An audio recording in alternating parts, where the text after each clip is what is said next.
Well, hello DTX and who I hope will be the future partners to help me change the world. My name is Andrew and I'd like to give you a quick summary of myself. Unfortunately, I'm not so tech savvy that I could come up with some big artsy presentation, so I'd rather just tell you who I am. I was Wayne State University's first ever commencement speaker. The commencement speaker for their first ever combined college ceremony. I spoke at Ford Field in front of 35,000 people on May 5th, 2012.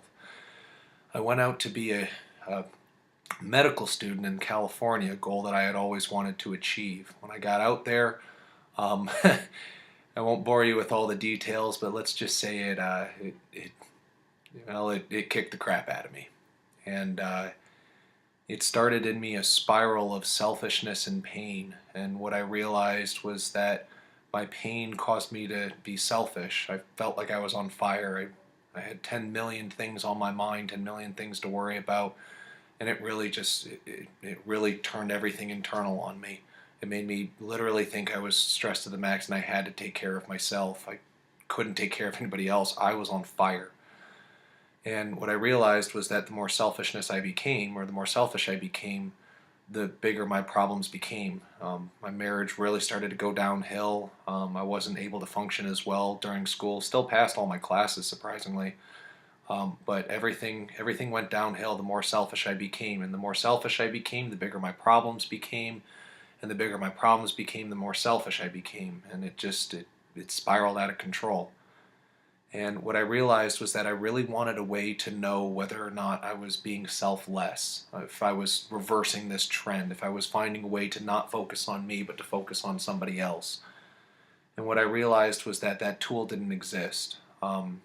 Yeah, you can go out and volunteer and do all those great things, but I wanted something more. I wanted to be able to quantifiably see that I was digging my way out of my own hole. I wanted to be able to see that the number of hours, amount of effort that I put in to making myself be less focused on me and more focused on others, I wanted to be able to see that. And that doesn't exist. There is a number for selfishness. It's called money. The more money I have, the more I can do what I want to do in the world. That's a number for selfishness. But there is no number for money. Or I'm sorry, there is no number for love. That's what I want to create. I do have a strategy. It's kind of like Amazon reviews and Yelp, but for actions. It's not rating people. And the second point is that it's voluntary. So this came because I wanted to learn how to love my wife the way that she wanted to be loved. And I wanted to make sure that the actions that I was doing were actually making her life better, and she agreed they were making them better. And that's where all of this came from. I hope you'll give me the chance to at least interview with me. I do promise you that this is the thing I will commit my life to, not just a 10-week program, my life. And I do hope that I will get to meet with you soon. Thank you for your time. Hope you enjoy the video.